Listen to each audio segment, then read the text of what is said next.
On3 just revealed their top 25 college football teams for the upcoming college football season. We got that and a ton more updates on the Ohio State Buckeyes. We got to break it all down. What's up, guys? I'm Matt Long. Welcome to Columbus Football 365. If you are an Ohio State Buckeye fan, please hit that subscribe button. Only 22.5% of viewers are subscribed to the channel, and it really helps me out a ton. But let's jump right into what we got for today, because we got this list of On3's 2026 preseason top 25 to go over. We're going to be focusing in on the top 10 because that's where Ohio State is going to be ranked. Now, everyone has been talking about this top 5 and putting teams, anywhere in that tier of top teams. However, everything I'm seeing always has Ohio State at number 1. So is it actually a tier of 5, or is it just the Buckeyes the number 1 school in the country? We're going to find out. But what we do know is, I can already tell you exactly who is going to be ranked number 1 in the country going into week 3. And that's going to be the winner of Texas versus Ohio State week 2 matchup down at their place. So that's going to be a big time matchup. You can argue who is number 1 ranked going into the season. Doesn't matter as much because of that's going to be immediately, determined by that matchup. Also, I'm hearing another argument that I actually kind of like, which is people are saying you would rather be anywhere other than number 1 in the preseason rankings, because the only thing you can do with that is pat yourself on the back. If you are ranked 2 or 3 or 4, that gives you more fire to work harder. You go, why was that team ahead of us? Why was that team ahead of us? But if you're ranked number 1, there's nothing good that can come out of that, because On3's 2026 preseason rankings is not something that has tangible value to the Ohio State Buckeyes. The only thing you can do is go online, you go on your phone, scroll whatever app you want to scroll on, and see people singing your praises. But all that does, that could do nothing to you, or it could make you come out and feel yourself a little bit. Maybe you take 1 rep off, maybe you take 2 reps off, but overall it can't be a good thing. So maybe you don't love it, but from the fan base's perspective and from national perspective of your team, it of course is a good thing. But really, you're hoping the players are trying to distance themselves from preseason rankings as much as we possibly can, because it will only lead to, worse play on the football field. But this top 5 is loaded.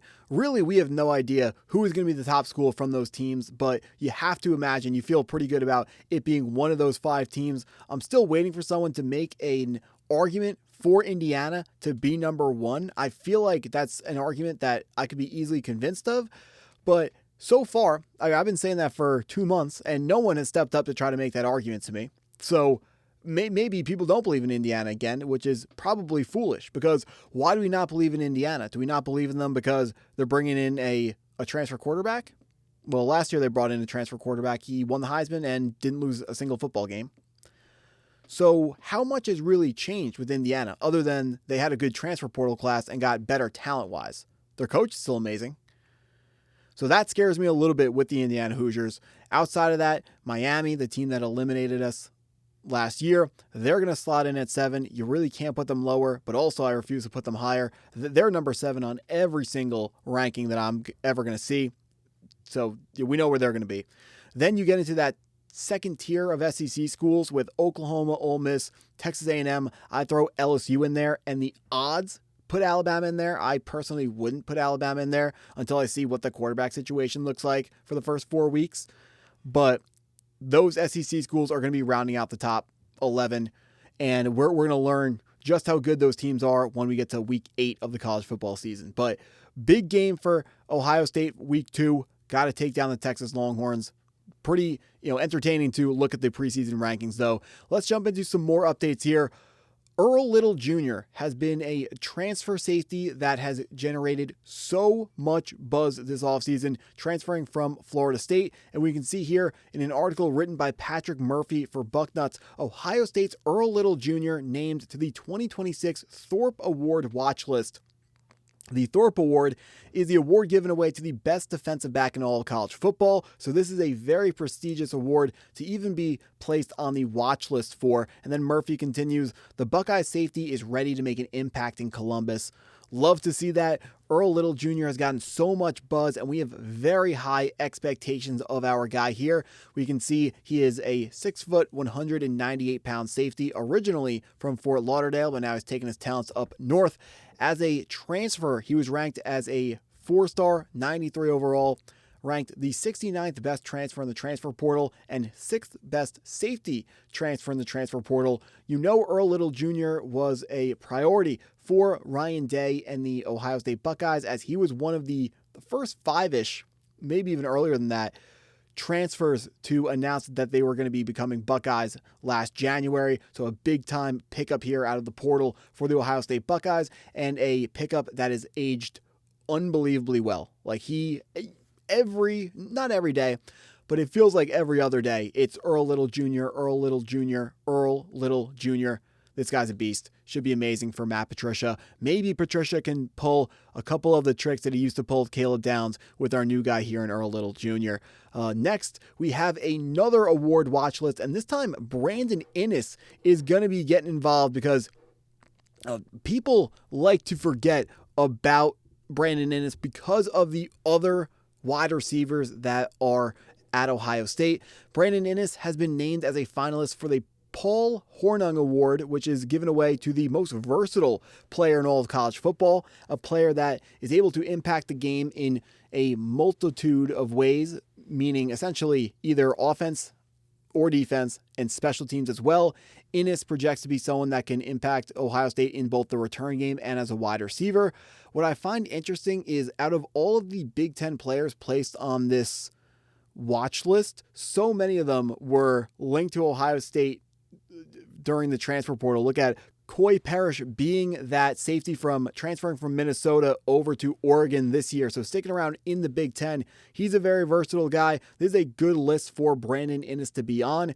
Inniss was a phenomenal recruit in his time, but now it's time for him to continue to play well for Ohio State and just remind fans of who you are, because people are forgetting about Brandon Inniss, and I understand why they would, because Jeremiah Smith is Jeremiah Smith, and then you have very exciting freshmen, which the younger players, freshmen, they're always going to be more exciting than the older veterans, because you know what older veterans are.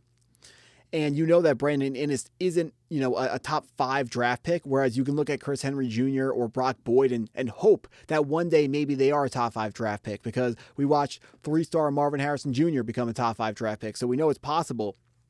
So that's part of why the fans latch on to the youth and they latch on to the hope. And that's really what being a fan's about. It's about hoping for the best for your team, even if it's an unrealistic hope. So want to see Brandon Inniss have a great year for himself and see what he can do NFL draft-wise, man. Can't write this dude off. Very, very highly talented guy in a phenomenal offense. He's not going to see double teams because of Smith and not Carnell Tate, because of Smith and Chris Henry Jr., So opportunities absolutely there. If we want to remain hopeful, we're going to have to remain hopeful with this upcoming announcement here. As we hear from Hayes Fawcett with Rivals News, 4-star linebacker Braden Feaster will announce his commitment on Friday, August 14th, he tells me, for Rivals. The 6'3", 245-pound linebacker is the top uncommitted recruit in the 2027 class. He'll choose between Cal, Georgia, Ohio State, and Oregon. So that is 2 days from now. On Friday, we finally get the answer on where Braden Feaster is going to be playing his college football. 24/7 Sports has had him installed as an Oregon lean for a while here. I don't know exactly when that crystal ball prediction was laid down, but it's been for a while. So we are expecting Braden Feaster to commit to Oregon, but Ohio State is certainly in this commitment battle still. We can see here Feaster originally from Ohio. Hopefully the Buckeyes can keep him in state, and James Laurinaitis can pull off a little buzzer beater action here by getting Braden Feaster away from Oregon. But it does look like the 6'2", 238-pound 4-star linebacker is going to be committing to a Big Ten rival in the Oregon Ducks. So that's going to be fun to match up with him. This dude is going to be a great player. That's what I got for this one. If you stuck around this long, I appreciate you taking the time to watch the video all the way through. Please hit that like button if you haven't already. Hit the subscribe button if you're new to the channel. Go Buckeyes.